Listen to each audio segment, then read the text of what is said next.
Mi corazón te canta, mi alma te anhela con todas mis fuerzas. Bendición para todos mis hermanos y abuelos bendiga y bienvenidos a un estudio de más de las Sagradas Escrituras, continuando con el segundo libro de Corintios. Capítulos 8 y 9 veremos hoy.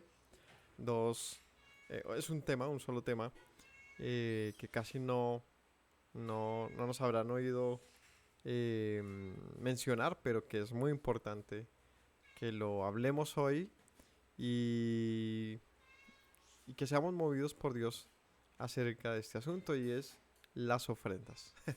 Es un tema que se ha convertido en una especie de inconveniente en el mundo de la religión,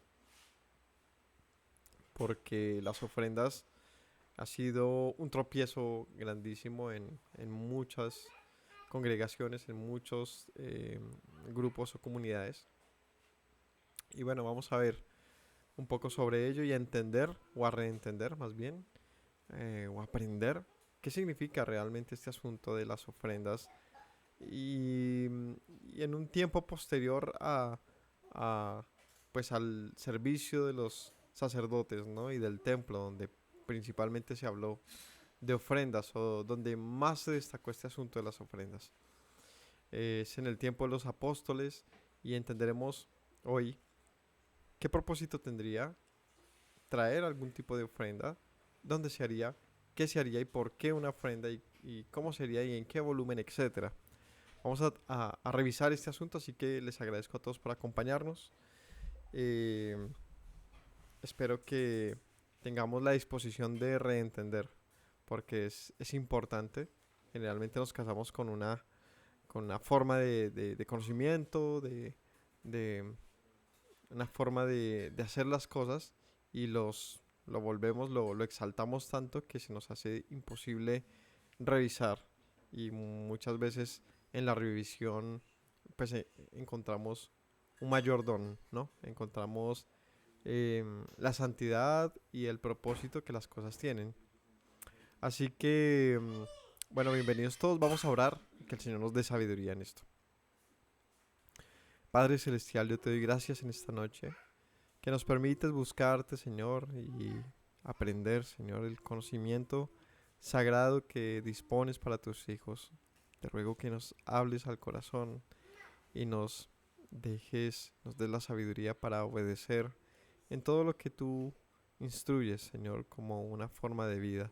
Te agradezco porque eres bueno, Señor. Amén. Capítulo 8 de Segunda de Corintios dice: Asimismo, hermanos, os hacemos saber la gracia de Dios que se ha dado a las iglesias de Macedonia. El capítulo de hoy es acerca, como mencioné, de las ofrendas, pero vamos a entender de fondo esto que tiene que ver, o sea, por qué Pablo va a ser un capítulo o dos capítulos en torno a esto. Lo primero que vamos a revisar es que simplemente es un asunto de contexto.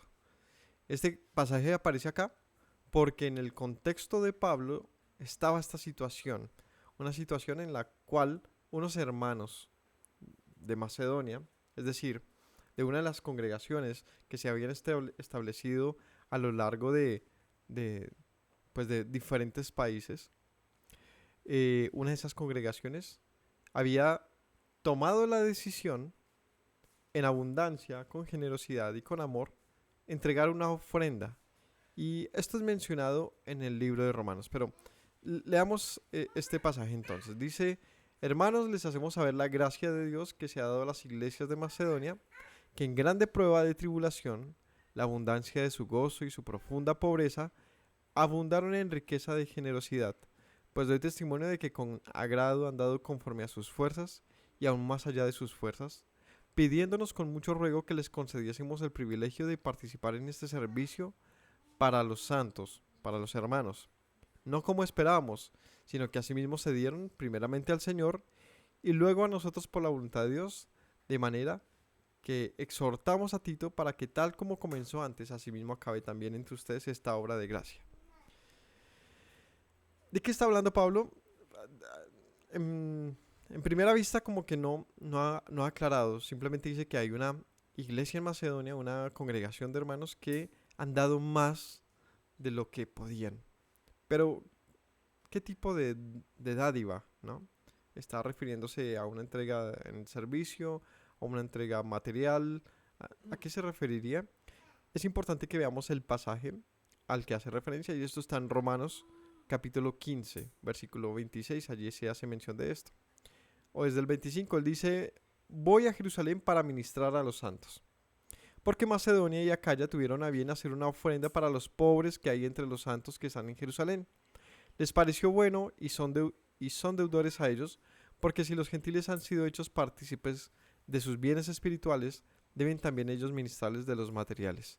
Así que cuando haya concluido esto y les haya entregado este fruto, pasaré entre ustedes rumbo a España y bueno, hasta ahí. Pablo dice: iré hasta Jerusalén a reunirme con los santos. Este término aquí de santos es un término que podríamos malinterpretar, podríamos no entender bien. Y es que no es actualmente un concepto tan alineado a la escritura, ¿no? Cuando hablamos de un santo, generalmente se entiende como un título que se le da a una persona que ha sido beatificada, que se le da. La iglesia ha mostrado como un orden para que una persona pueda llegar a ser llamada santa, ¿no? La iglesia católica. Entonces, ciertas personas, por sus hechos en vida, por sus actos, por sus logros, cuales sean, según el deseo de los líderes de la iglesia católica, pues luego le dan un título de santo, ¿no? Entonces ahí está San Ignacio, Santa Teresa, San no sé quién, y hay muchos, y desconozco realmente cómo funciona, pero es lo que quiero mencionar aquí, es que simplemente es una forma, esa manera de santificación que conocemos no es bíblica, más bien es una forma que, de acuerdo a la iglesia católica, funciona así para ellos. Es un dogma católico. Y entenderlo nos debería hacer pensar entonces cuáles son los santos que se mencionan en la Biblia y por qué la iglesia católica creó este sistema, ¿no? La verdad es que en la Biblia el término santo es algo más, es un espectro más amplio, pero también particular de un pueblo. El término santo que se menciona en la escritura, en este uso, ¿no?, que es los santos, los kedoshim, hace referencia a un pueblo que ha sido llamado a santificación. ¿Y a qué pueblo el Señor ha llamado para que sea santo, como Él es santo, ¿no? Hay un pasaje: sed santos, porque vuestro Dios es santo. Sean santos, así como el Señor es santo. ¿A qué pueblo el Señor ha llamado a ser santo, no? Como dice Éxodo 19. Dice: ahora pues, si han oído mi voz y guardan mi pacto, me serán un reino de sacerdotes y gente santa. Y gente santa. Así que el concepto de santidad no es lo que actualmente consideran muchos como santidad, que es como una persona que ha alcanzado una perfección o una divinidad, un nivel pues inalcanzable, y que solamente hombres y mujeres con un gran poder de voluntad y de espiritualidad lo alcanzan. No es así realmente el concepto bíblico de santidad. El concepto bíblico de santidad tiene que ver con el significado de esta palabra original. El significado de la palabra santo, que es kadosh, significa apartar. Apartar, ser diferente, ser apartado, ser escogido, ser separado. De ahí viene el término santidad. Así que cuando el Señor dice: sean santos como yo soy santo, está diciendo: sean apartados, diferentes, únicos como yo soy. Y es un concepto entonces que se le consigna a una nación completa, a un pueblo al que se le ha instruido que sea santo. Es decir, hay un camino de santidad, hay un camino que te lleva a recibir ese título. Pero no es literalmente una perfección como un concepto, no sé, como superlativo. No, es un tema de un camino, de un andar que te lleva y que puede ser llamado santidad. En ese orden de ideas, ¿qué camino nos lleva a la santidad? Pues la obediencia a la palabra del Señor, porque es justamente en la obediencia que alcanzamos la santidad, la fe, en el amor, en el temor del Señor, etcétera. En ese orden de ideas, todos aquellos que andan de acuerdo a ese camino reciben el nombre de santos. Reciben el nombre de santos en la Escritura. Cuando Pablo se refiere a los santos que están en Jerusalén, se refiere a todos los hermanos que han sido consagrados, separados, es decir, todos los hermanos. Todas las personas que han creído en Yeshua, que viven de acuerdo a la Biblia, a las Escrituras, en fe, en obediencia. Pablo les llama santos. Sencillo. Es una palabra, digamos que hermosa, para referirse a los hermanos de uno que viven la misma fe de santidad. Entonces son santos. Así que Pablo dice, los hermanos de Macedonia han decidido dar una ofrenda generosa a los santos de Jerusalén. ¿Quiénes eran los santos de Jerusalén? No era ninguna élite, no eran los grandes clérigos, no eran los grandes líderes, no. Los santos de Jerusalén eran todos los hermanos de las congregaciones en Jerusalén que por causa de gran tribulación, de grandes problemas que habían en la tierra de Jerusalén, pues necesitaban urgentemente de la misericordia y la ayuda de otros hermanos. Y para entender por qué pasaba esto, hay que saber el contexto de la época de Jerusalén. En esa época la tierra de Judea, de Samaria, de Galilea, estaban siendo gobernadas por los romanos. Y eran colonias romanas, prácticamente, habían sido colonizados.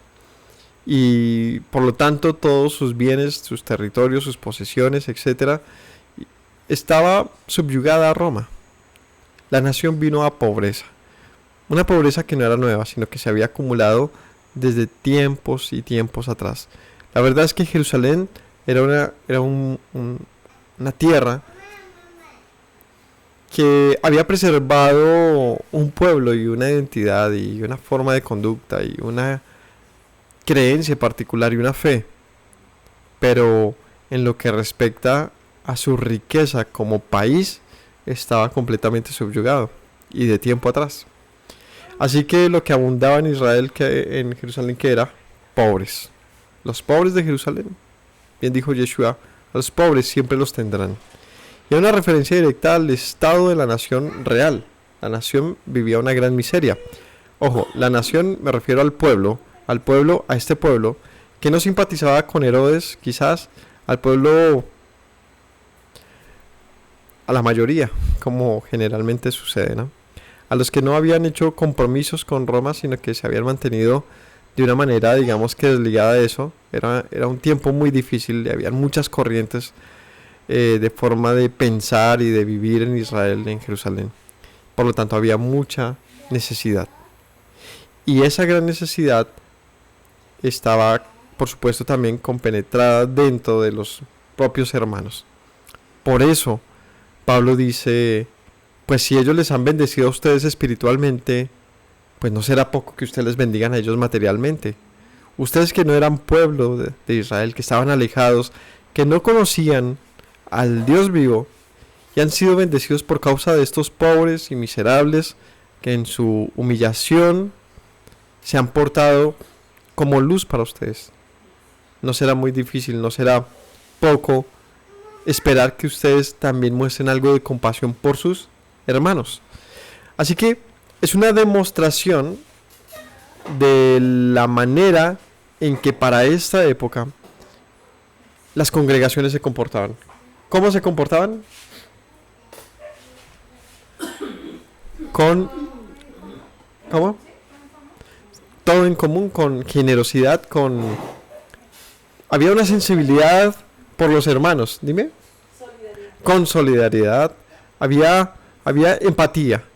Y dice Pablo, ellos voluntariamente lo decidieron. Nunca estuvimos pidiendo plata ni nada, sino ellos voluntariamente, de acuerdo a su riqueza o a su pobreza, porque no es que fueran los ricos de Macedonia, no, pero sí estaban mejor que los hermanos de Jerusalén.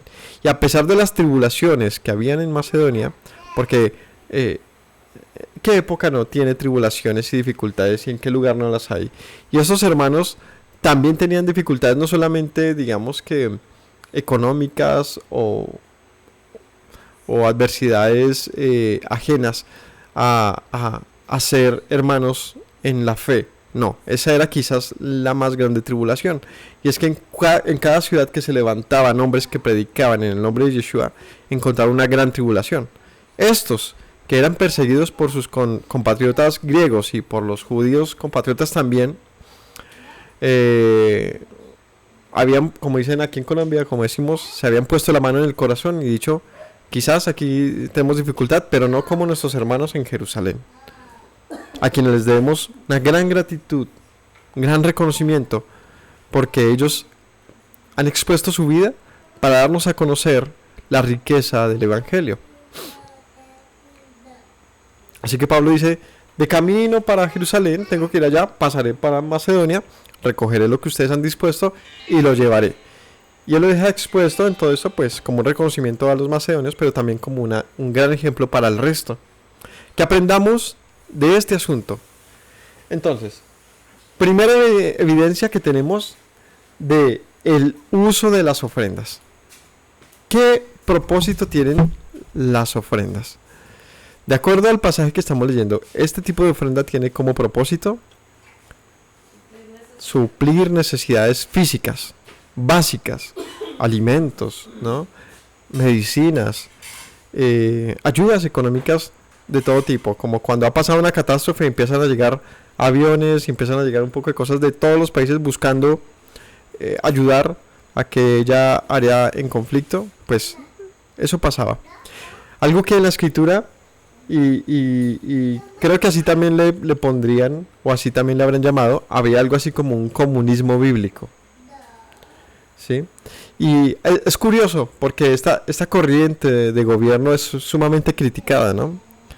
Porque ha sido desastrosa en la manera en que se ha implementado.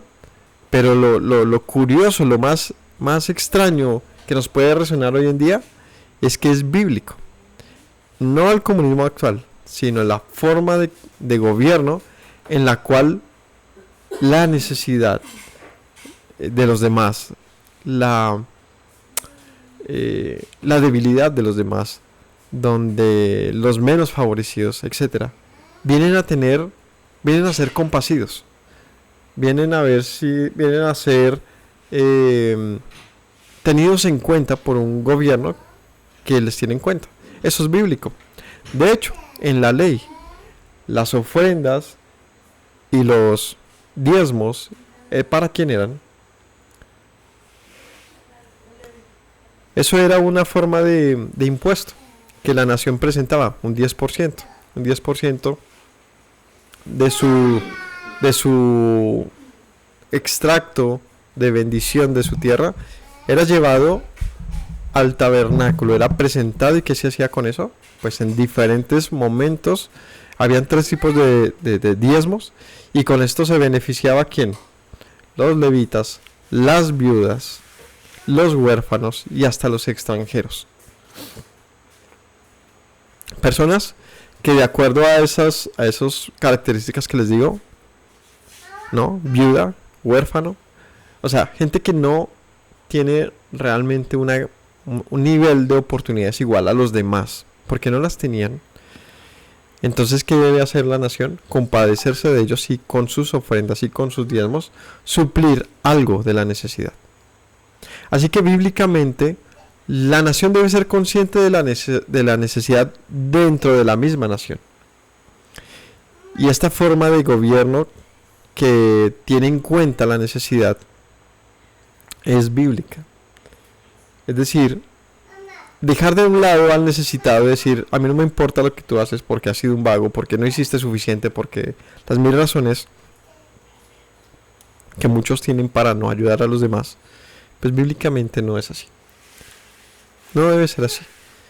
Sino que el Señor nos ordena tener la mano siempre en el corazón y decir, ¿sabes qué? Algo de lo que tú has sido bendecido debe ser usado por el bienestar de los demás, para el bienestar de los demás.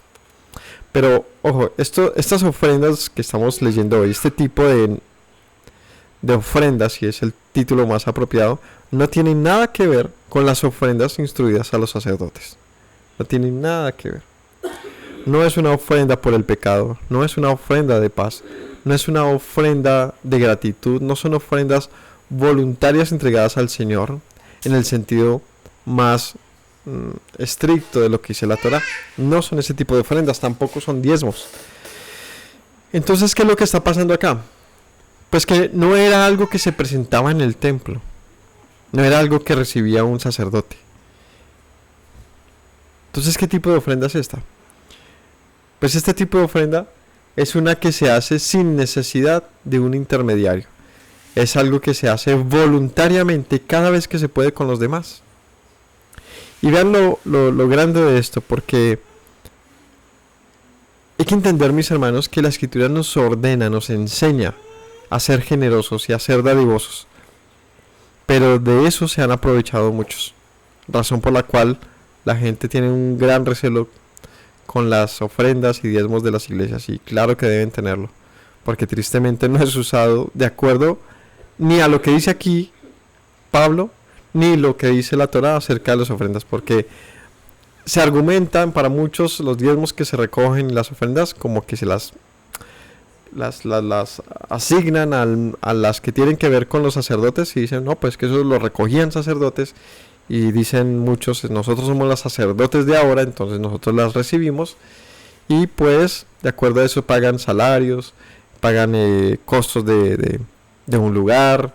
Y otros van y hacen otro tipo de cosas más movidos por la codicia. Pero la verdad es que nada de eso lo ordena. Ese es el punto. Lo ordena la Escritura. Pero si hay una presión acerca de la gente de pilas, no le robe a Dios. Pilas que no vas a faltar con los diezmos y con las ofrendas, y te sacan citas del Antiguo Testamento sobre esto que no tienen nada que ver con lo que está pasando en esa iglesia. Y lo resumo en varias razones, pero simples. ¿Por qué lo que se recoge actualmente en las iglesias no es la ofrenda y el diezmo bíblico? Por varias razones. La primera tiene que ver con el contexto. Las ofrendas y diezmos tenían que hacerse en el templo en Jerusalén, o bueno, donde estuviera el lugar escogido, donde estuviera el arca del pacto, donde estuviese el altar. Tenía que ser recibido única y exclusivamente por levitas y sacerdotes, y ellos administrar eso. Se hacía en ciertos momentos del año y solamente eran mediante productos agrícolas recogidos en Jerusalén, en Israel. Es decir, nunca se entregaron, no era el mandamiento que tú, viviendo desde Siria, desde allá trajeras tus diezmos y ofrendas. ¿Por qué no? Recuérdenme si lo tenemos claro, para que dejemos esto hoy aquí. No sé si de pronto lo sabemos lo que estamos acá. ¿Por qué las ofrendas y diezmos solamente se recibían o se recogían de la tierra de Israel? Pero si yo, no sé, tuviese una heredad o un terreno fuera de Israel, no tenía que llevarlo y presentarlo también. ¿Cuál? Porque es que está relacionado con la tierra prometida. El diezmo y la ofrenda es un testimonio de que se recibió la tierra prometida. En ese orden de ideas, todas las ofrendas y diezmos que se entregaron en las iglesias no tienen nada que ver con la Biblia. Nada. No se le dan a los pobres, no se le dan a levitas, no se le da a las viudas. Quizás le dan una libra de arroz, pero no es que se le da lo que se recogió. No se da en tierra de Jerusalén, no cumple con ninguna, ni se acerca a ninguna de las razones de las ofrendas y diezmos de la Escritura. Además que las ofrendas en lo particular sí eran para el Señor. Era un asunto de una relación con Dios. Es mi ofrenda por el pecado, es mi ofrenda de gratitud, es una ofrenda de paz, es una ofrenda de elevación, es una ofrenda, etc. y tenían que ver puntualmente con una relación mía con Dios en la que yo estaba buscando sanar cosas delante de Él y estar en paz con Él. La ofrenda de la que habla Pablo, si le podemos colocar el mismo nombre, habla de otra cosa y es la generosidad con el prójimo. No tiene que pasar por manos de sacerdotes ni de levitas. Cualquiera que piense que lo hacía Pablo porque él era el sacerdote de la época no tiene nada que ver tampoco. Él la recogía porque era el método más fácil, más práctico para que esos recursos llegaran a Jerusalén. En esa época no era fácil mover el dinero como hoy en día, no había dinero digital, no había tantas formas de mover el dinero como hoy, así que era necesario un hombre que liderase eso y que pudiese mover una colecta de un lado a otro, cumpliendo un propósito designado. En este caso, ¿cuál era el propósito designado? Dar al necesitado en Jerusalén. Es decir, ese dinero no era ni para Pablo ni para los apóstoles, a menos que ellos fuesen incluidos entre los necesitados. Bien sabemos que ellos también pasaban gran necesidad, pero no era como hoy en día en muchos lugares. No era un asunto que se administraba de una manera abusiva. No, la verdad es que el testimonio que se registra en las escrituras demuestra a unos líderes que fueron totalmente conscientes y amorosos con sus hermanos, sabiendo que el Señor les pediría cuentas de todo lo que hicieran con los recursos, con lo que se hacía en amor por causa de la expansión del Evangelio, por causa del amor a los que habían sido llamados a conocer al Señor, a descubrir su fe nuevamente en un Mesías que había dado su vida por causa de ellos. Entonces, todos estos santos, bien llevan ese nombre, habían entendido la necesidad de compadecerse del prójimo, sabiendo que si yo puedo suplir la necesidad de otro y elevar un poco su estilo de vida, su calidad de vida, así sea en un poco, pues puedo hacerlo. Eso no me hace pobre. Y eso es lo que les digo, que es una forma, es una base incluso política de entender cómo una comunidad puede moverse. Es difícil. Los apóstoles llegaron a un punto que fue mencionado por Yeshua, donde todos tuvieron todo en común, lo intentaban. ¿Qué era esto? Pues que si uno tenía 2 casas, vendía una de estas, y con su venta, entonces esta forma de vida, de comunidad que Yeshua y los apóstoles nos comunicaron, fue usada por un tiempo, pero la verdad es difícil que se siga practicando, ¿verdad? Que tú estés dispuesto a ceder una parte importante de tu riqueza con tal de que alguien con necesidad, no hablamos de vagos ni de gente, no, estamos hablando de personas que necesitan una oportunidad para salir adelante, gente que realmente demuestra el interés de salir adelante porque vive una vida de obediencia a la escritura. Es un paso súper importante, porque vivir de acuerdo a la escritura demuestra una persona que busca hacer lo correcto. Una persona que hace lo correcto, créame que le va bien, pero mientras llega a ese punto de que se vea el fruto de que le vaya bien, pues es necesario de la mano y el corazón de los hermanos. Así que estas ofrendas que tienen que ver con la necesidad de los demás, de eso es que está aquí hablando Pablo. Dice que estos dieron un gran testimonio de acuerdo a eso, porque dieron aún más de sus propias fuerzas, dieron más, pidiendo, rogando, dice Pablo en el versículo 4, que pudieran servir de esta manera. O sea, no solamente dijeron queremos ayudar, sino Pablo, te rogamos, déjanos, por favor, no seas así. Déjanos ayudar a nuestros hermanos dando una ofrenda. El versículo 6 dice: de manera que exhortamos a Tito para que tal como comenzó antes, asimismo acabe también entre ustedes esta obra de gracia. Por tanto, como en todo abundan en fe, en palabra, en ciencia, en toda solicitud, y en su amor para con nosotros abunden también en esta gracia. Dice Pablo, no pierdan la intención con la que iniciaron. ¿Sí? Está diciéndoles, ustedes dispusieron a hacer esto, pues ya no lo vayan a cancelar. Terminemos esta obra. Así como abundan en fe, en palabra y ciencia y solicitud, en su amor, que esta gracia, y está hablando de la ofrenda, dice, pues que no se vaya a perder.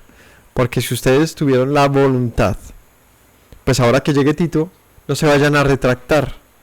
Pablo aquí está exhortando a, bueno, si de que no te haya pasado lo de Ananías y Zafira, que se pusieron a embalarse mucho, a decir que van a hacer mucho, pero cuando llegó la hora de proceder, hicieron trampa, una trampa innecesaria, ¿no? Es este deseo de ayudar, pero donde nos gana el acelerarnos y decir yo ayudaré cuando realmente en el fondo no estoy dispuesto a ayudar, por las mil razones que sean. Entonces Pablo les dice que abunde esta gracia en ustedes. Versículo 8. No hablo como quien manda, sino para poner a prueba por medio de la diligencia de otros también la sinceridad del amor de ustedes. Pablo dice, pero no la cojan mal, no les estoy mandando que manden dinero, no les estoy dando una orden, no es la intención, sino les estoy pidiendo que sean sinceros con su petición. Que el amor que intentan expresar a otros sea sincero y no sea falso, no sea un querer demostrar que yo puedo ayudar a muchos cuando en el fondo no estoy dispuesto. Que haya diligencia en cumplir lo que con sinceridad hayan intentado decir, a menos de que haya sido mentira. Así que Pablo está diciéndoles, no busco imponer que tienen que mandar dinero o una ayuda, no, sino que les recuerdo que ustedes hicieron un voto voluntario, que nadie les mandó, ustedes me rogaron, queremos darle, bueno, pues mande lo que quiera, pero ahora que llegue el momento no se vaya a retractar, que no sea una hipocresía, porque de ese dinero dependen, o de esa ayuda dependen muchos, y eso nos puede pasar en muchas ocasiones, ¿no? De repente alguien se enferma, o alguien tiene una gran necesidad y decimos, vengan, tal persona tiene una necesidad, y puede que alguien diga, uy, sí, yo voy a ayudarle, cómo no, y llega el momento de recoger la colecta y no lo hace. Acerca de eso de lo que hablamos, no debiera entonces más bien decir nada, porque se cuenta con eso, ¿no? Los que administran eso y ayudan a otros cuentan con aquella intención que se expresa en dado momento. 9. Ya conocen la gracia de nuestro Señor Yeshua, que por amor a ustedes se hizo pobre, siendo rico, para que ustedes con su pobreza fuesen enriquecidos. Dice, tenemos el mayor ejemplo de que poder compartir nuestra riqueza con otros, aunque esto cueste nuestra pobreza, pues tiene el mayor título de todos. Así lo hizo nuestro Mesías como un ejemplo de que despojarnos con tal de que otro esté mejor, pues tiene gran virtud. Tiene gran virtud. En esto doy mi consejo, porque esto conviene a ustedes que comenzaron antes, no solo a hacerlo, sino también a quererlo desde el año pasado. Les está diciendo, ustedes han estado en esto, ya llevan un año, o bueno, desde el año pasado han estado planeando esto. Ahora pues lleven también a cabo el hacerlo, para que como estuvieron prontos a querer, así también estén en cumplir, conforme a lo que tengan. Que no se les acabe la intención, no seamos prontos para decir haré, cuando en el fondo no sé lo que esto me vaya a costar. Llega el momento de hacer y se haya dado falto. Esto no le agrada al Señor. Y esto lo doy como un consejo para todos, porque así lo hemos aprendido en la Escritura. Si realmente tenemos disposición por ayudar a alguien, cumplámoslo. Pero no nos comprometamos a algo que en el fondo, por las mil razones que pueden haber, no estemos dispuestos a hacerlo, ¿no? Porque llega el momento de todos querer colaborar y todos quizás movidos por una emoción, digamos, lo haremos y en el fondo no lo hagamos. Eso no le agrada al Señor. Al Señor le agrada que lo que digamos cumplamos. Ahora no es que tomemos la actitud de que nunca digamos nada y por eso tampoco ayudemos, no, al contrario, es ser más bien ayudantes silenciosos. Personas que sin necesidad de comprometernos delante de la gente, sin necesidad de que todo el mundo recoja, sin necesidad de que el otro haga, no, que nosotros siempre estemos como anónimos ayudando. Eso es más grande. Es siempre tener la mano en el bolsillo buscando, guardando, reservando algo para alguien que el Señor ponga en nuestro camino. Y con esto no me refiero solamente pues a una ayuda que se pueda hacer en cualquier momento cuando sales y encuentras necesidad, sino me refiero a tus finanzas. Siempre reserva algo para ayudar a los demás. Siempre, siempre, siempre, siempre. Eso le agrada al Señor. No que digas yo haré, yo haré, yo haré y cuando tenga plata y cuando pague mis deudas y cuando... No. Es que en tu pobreza, como dice acá, con gran necesidad y tribulación, estás dispuesto a dar más de lo que esperabas dar. Pero no embalándote, no, haciéndolo y ya. Así que nuestra ofrenda que realmente agrada al Señor es una que nace de la solidaridad, del amor, de un deseo de ayudar a alguien que lo necesita, simplemente porque lo necesita, independientemente de si cree en lo que yo creo, independientemente de las mil cosas que nosotros tengamos con una excusa para decir, mejor no se lo doy, porque pues va y se lo hago. No sé, lo que quiero decir es que no se nos voltee esto hacia nosotros y nos señale a nosotros como personas que sigan de excusas para no hacer algo que sí es bíblico. ¿Y qué es lo bíblico? Hacer el bien, siempre. La generosidad, el ser abundantes, el dar. De hecho, el amor es dar. Y si tú dices que amas y no das, pues es un amor que no es realmente coherente. Así que, claro, con sabiduría todo en la vida. Pero lo que quiero decir es que nuestras excusas no nos sean un obstáculo para no bendecir a los demás cuando podamos. Dice Pablo, si tuvieron el interés, pues cúmplalo. Ha pasado el tiempo, pues no se abstenga de hacer lo que había pensado hacer. Si primero hay la voluntad dispuesta, será acepta, según lo que uno tiene, no según lo que no se tiene. O sea, no se ponga a comprometer lo que no tiene. Versículo 13, porque no digo esto para que haya entre ustedes holgura y para otros estrechez. Perdón, para otros haya holgura y para ustedes estrechez. Dice Pablo, no le estoy diciendo que los otros, todo el mundo viva perfectamente de usted en la pobreza más terrible, no. Sino para que en este tiempo, con igualdad, la abundancia suya supla la escasez de ellos. Para que también la abundancia de ellos supla la necesidad suya. Para que haya igualdad. Y Pablo, como les mencionaba, propone, o está más bien, sí, colocando aquí en escena una forma de administración de administrar el dinero que no es común hoy en día. Realmente no lo es. En las iglesias no funciona así. No conozco la verdad ninguna que tenga esto como una forma de tener una sociedad, ¿cómo se llamaría? Un colectivo con los hermanos. No conozco la verdad. Es difícil, no digo que sea fácil, pero digo que no lo conozco. Y todos los que han apostado por colocar, regular una forma de que la gente reciba el dinero, no utiliza este método, sino lo hace en la manera que considera, apalancado en versículos que no tienen nada que ver con eso.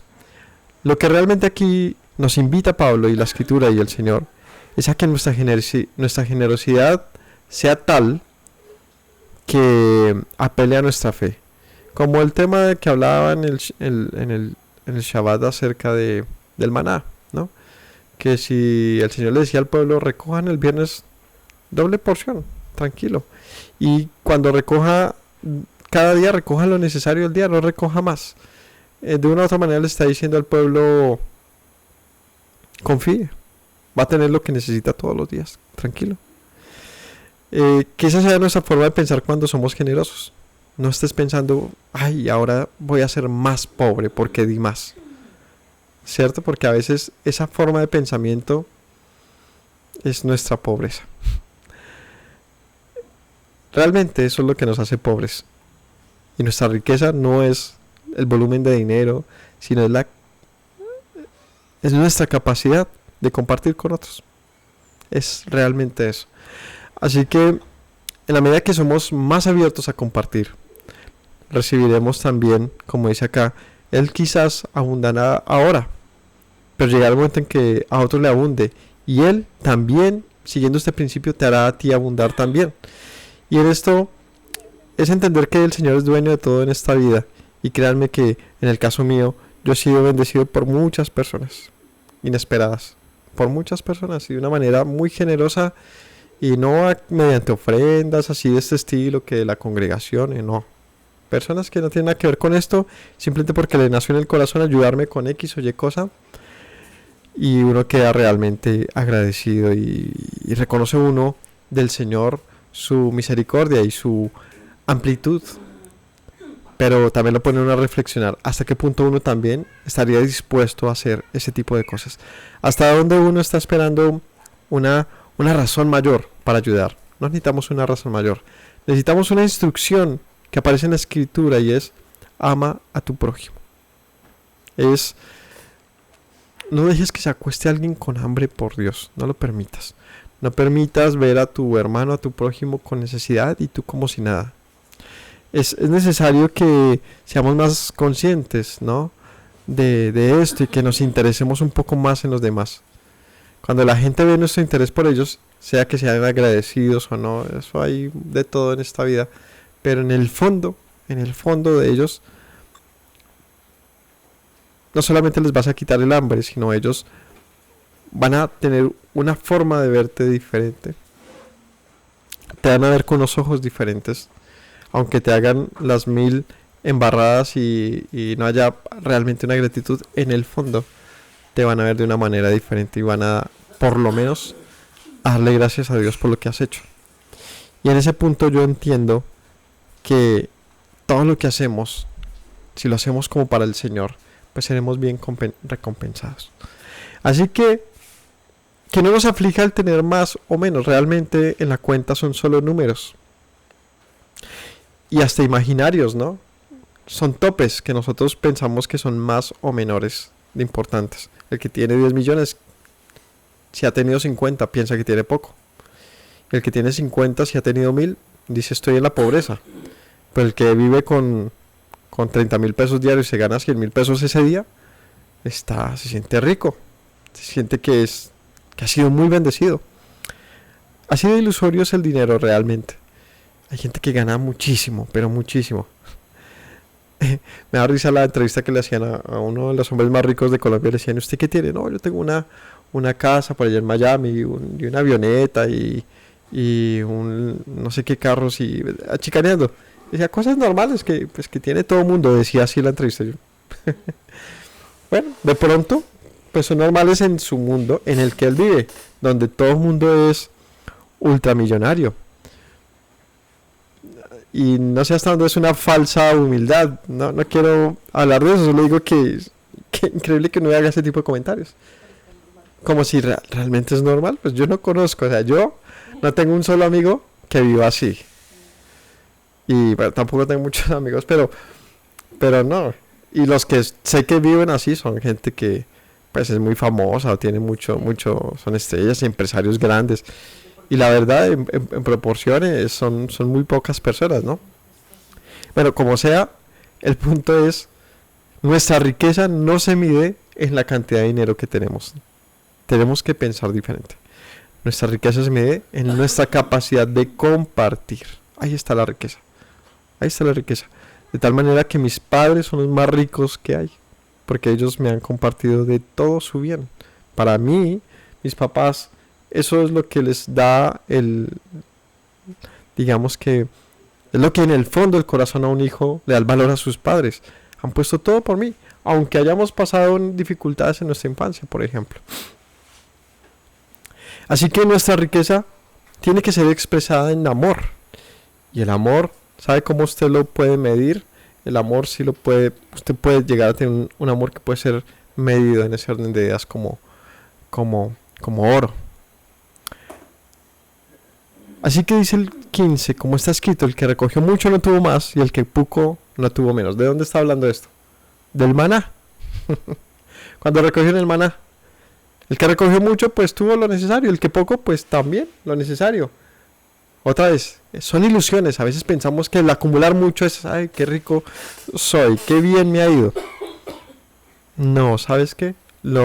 Tener lo necesario en esta vida, tener satisfacción en lo necesario, puede traer mucha felicidad. De lo contrario, podemos ser afligidos. Porque hablamos, es de lo que les hablo, ¿no? El que está acostumbrado a ganarse millones de millones y ese año no le fue tan bien y solamente se ganó unos cuantos millones, pues está muy afligido y atormentado porque siente que está en caída y en pobreza. Pero la verdad es que es solamente una condición de nosotros. Pero gracias a Dios que puso en el corazón de Tito la misma solicitud por ustedes. 17. A la verdad recibió la exhortación, por estando también muy solícito, por su propia voluntad partió para ir a ustedes y enviamos juntamente con él al hermano cuya alabanza en el Evangelio se oye por todas las iglesias. ¿A quién le mandaron? A un hermano cuya alabanza se oye por todas las iglesias. ¿Cómo se llama ese hermano? El ministro de alabanza, el cantor. No, le enviaron, al parecer, de acuerdo a la traducción, al parecer, era un hombre que cantaba, un cantor, un músico, que era reconocido por sus alabanzas, ¿no? Y dice, le mandamos con Tito a este, cuya alabanza se oye en todas las iglesias. No solo esto, sino que también fue designado por las iglesias como compañero en nuestra peregrinación para llevar este donativo que es administrado por nosotros para la gloria del Señor mismo, para demostrar su buena voluntad. Así que, dice Pablo, reciban a estos hermanos que han sido designados, se les ha dado el encargo de hacer el uso correcto de lo que ustedes envíen a Jerusalén. Ellos van a ir a recogerlo. Recuerden, son hombres de testimonio en todas las iglesias, son reconocidos por ello. Así que no tengan miedo. Evitando que nadie les censure en cuanto a esta ofrenda abundante que administramos. Que nadie le prohíba ayudar a los demás.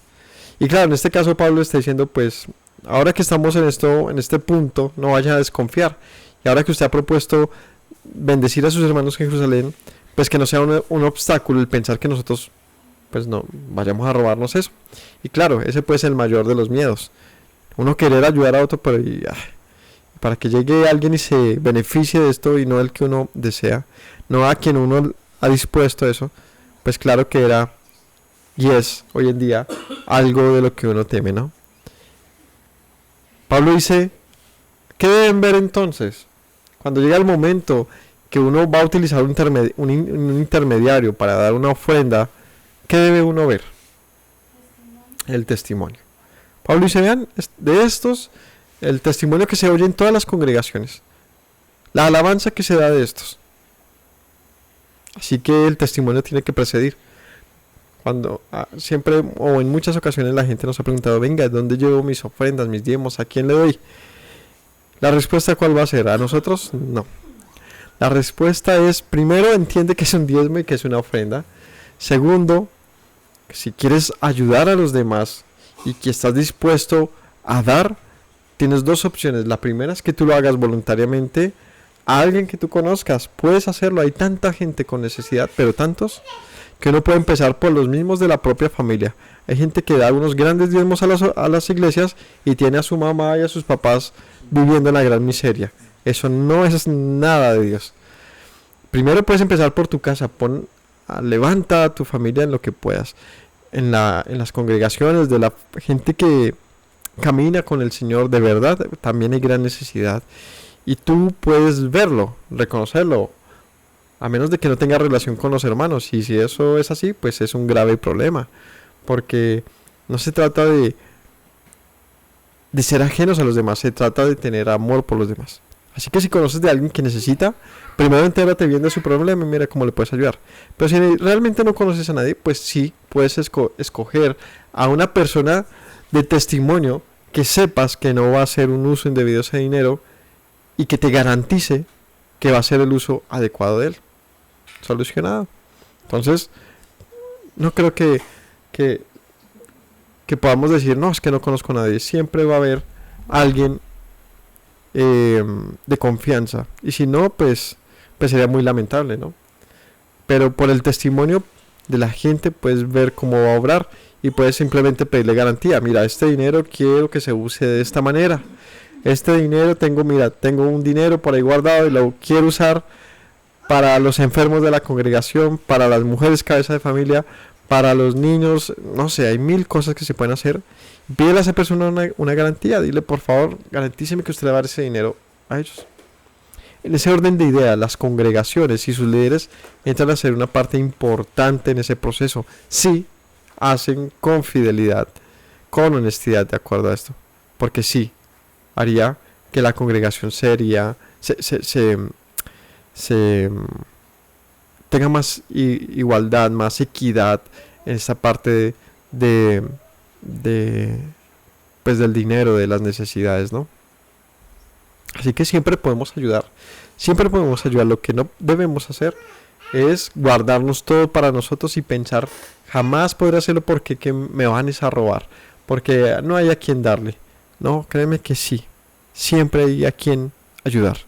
Cuando tú ayudas a otro, haces que esa persona, primero, sacie su necesidad y segundo, levante su voz al Señor y le glorifique.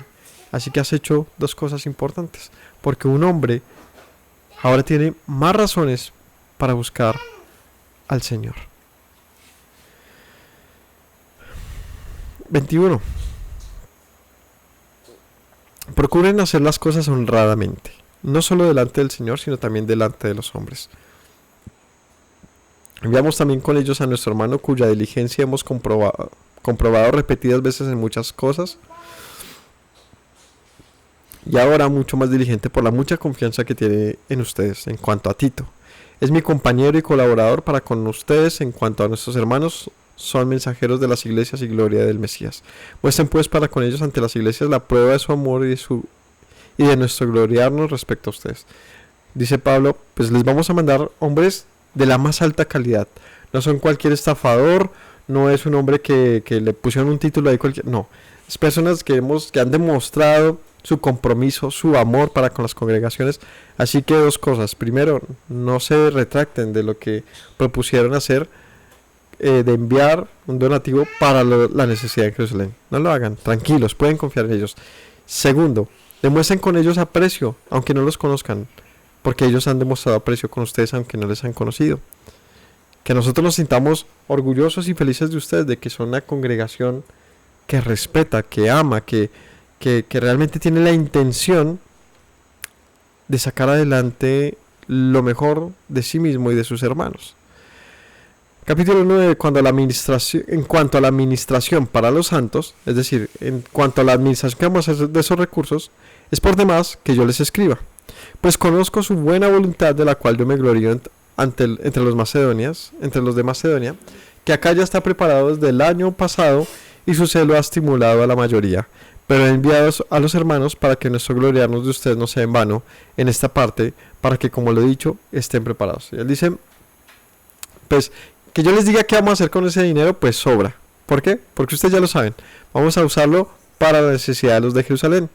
Y así que en esto que se ha avanzado tanto y ya hay tantos comprometidos y tantos con este interés, pues que ahora no se vayan a retroceder diciendo, pues, no sabía, no me preparé.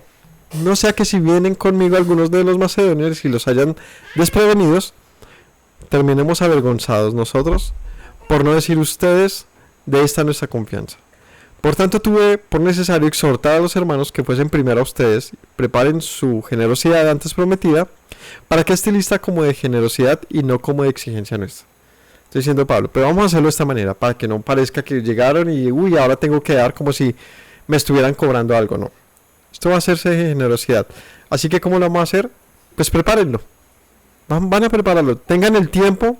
Ya llegó el tiempo. Pero va a haber un tiempo designado, estimado, para que ahorren o recojan el dinero que han prometido ustedes mismos.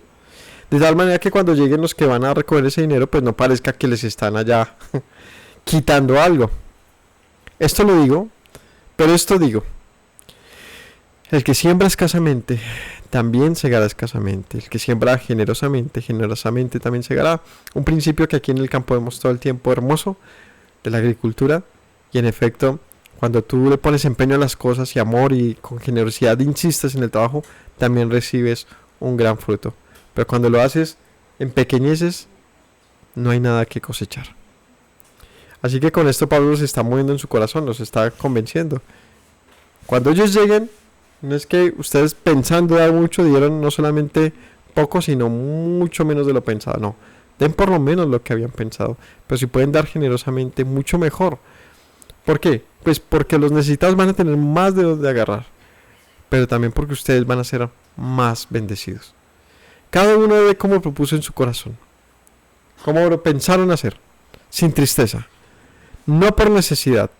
Porque Dios ama al dador alegre. No lo hagan esperando que sean recompensados posteriormente. Que esa no sea la razón de dar. No hagamos las cosas siempre con un ego oculto. Con un egoísmo o con una... Sí, siempre mirando hacia nosotros. Es que yo doy y cuando llega el momento se acuerda que yo le di y yo como si le di o yo sí como hice y a mí por qué no. No, eso sí es muy feo. Como, como, ¿cómo podemos dar y para luego, ¿cómo se le llama esto? Como lastimar a los demás con eso, ¿no? Es mejor que no demos si esa es nuestra actitud. Lo que tenemos que hacer es dando, simplemente porque Dios ama a quien lo hace con alegría. En ese orden de idea lo que está diciendo Pablo, ¿sabes qué? Da abundantemente. ¿Por qué? ¿Sabes cuál es la razón? Porque Dios te ama. Es decir, sentirse amado uno cuando uno hace el bien. Es decir, yo quiero con esto agradar a mi Dios porque yo lo amo y porque Él me ama a mí, así que quiero dar con abundancia, con alegría, porque eso sé que le agrada a Él. Esa debería ser una razón suficiente para dar abundantemente.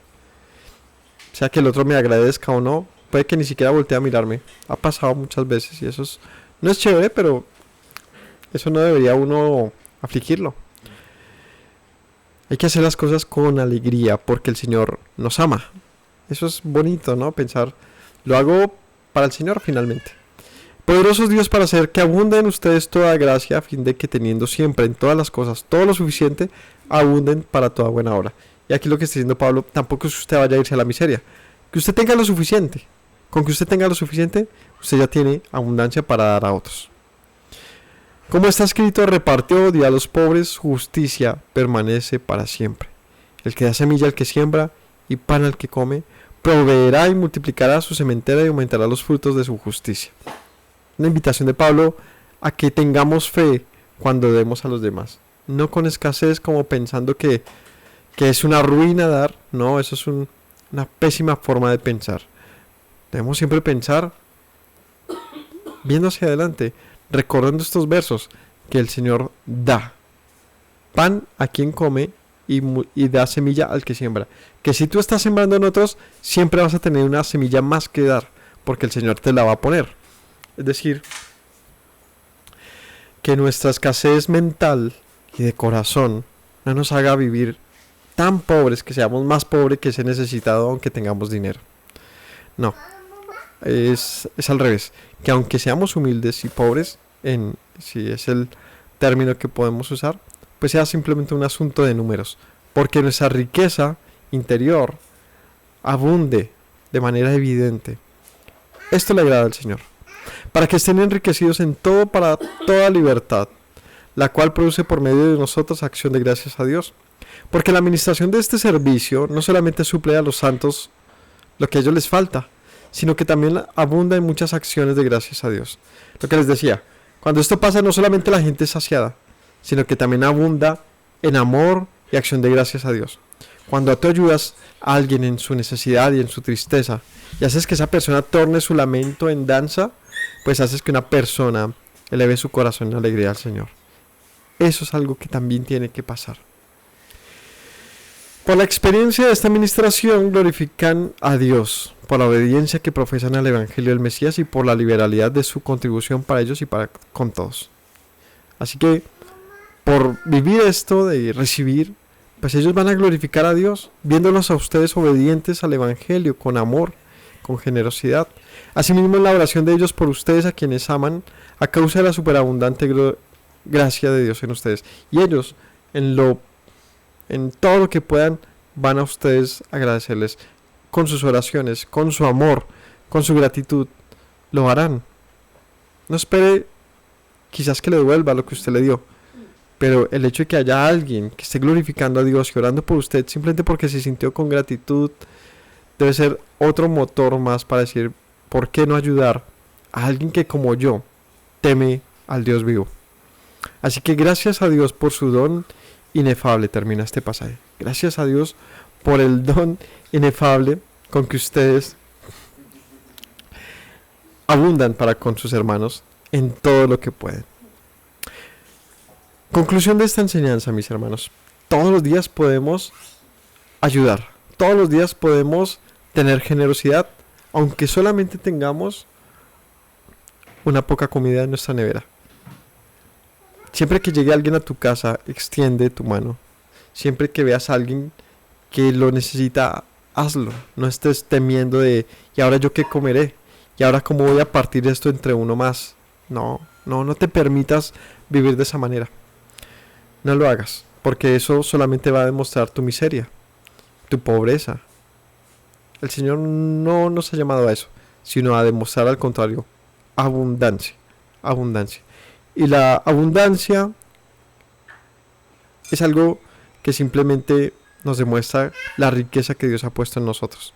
Cuando te das cuenta que sí, que tu plato, que tu pan, lo pudiste compartir con otro, te hace saber que eres muy rico porque ese deseo lo ha puesto el Señor en tu corazón.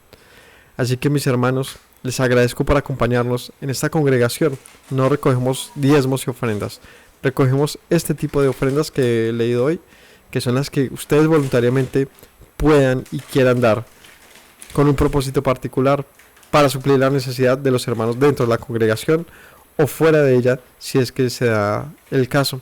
Así que si lo desean, pueden escribirnos a los números que siempre les compartimos y que están en la descripción de este video, para que su donativo, cual sea, pueda ser usado de la manera adecuada. Todo para la gloria del Señor y para suplir la necesidad de quienes lo necesiten. Que tengan todos una linda noche y los esperamos en el próximo estudio. Cada miércoles por ahora los estamos llevando, así que el Señor los bendiga. Bendición para todos y linda noche.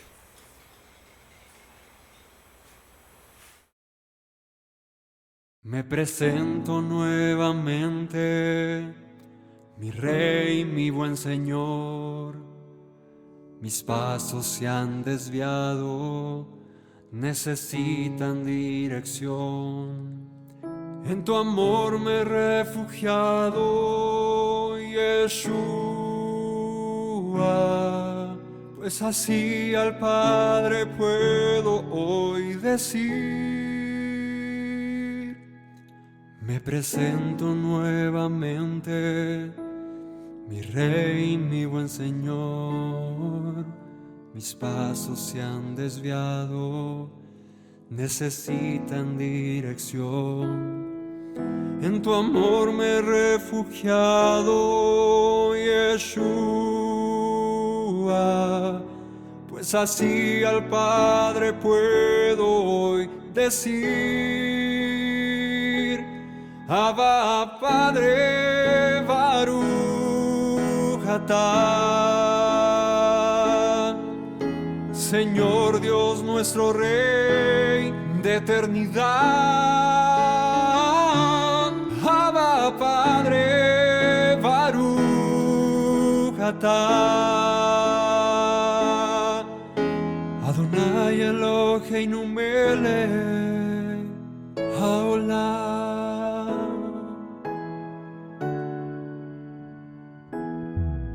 Me presento nuevamente, mi Rey, mi buen Señor.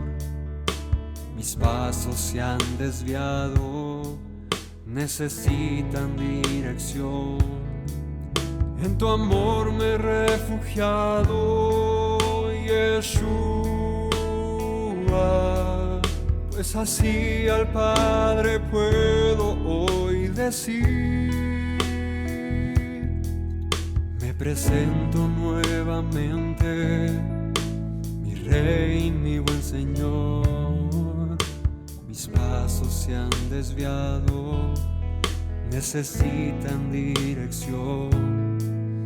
En tu amor me he refugiado, Yeshua, pues así al Padre puedo hoy decir: Abba, Padre, Baruch atah. Señor Dios nuestro Rey de eternidad, Abba, Padre, Baruch atah. Adonai Eloheinu melech